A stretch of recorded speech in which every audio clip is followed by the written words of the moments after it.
أعوذ بالله من الشيطان الرجيم. بسم الله الرحمن الرحيم. عبس وتولى أن جاءه الأعمى وما يدريك لعله يزكى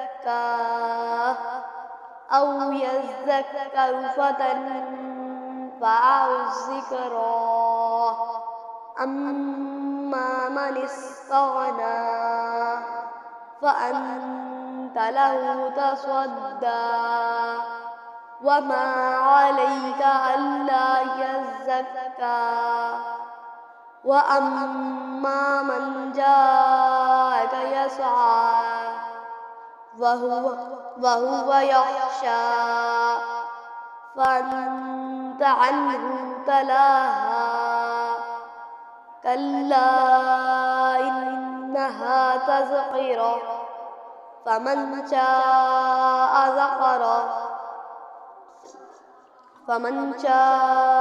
ذكره في صحف مكرمة.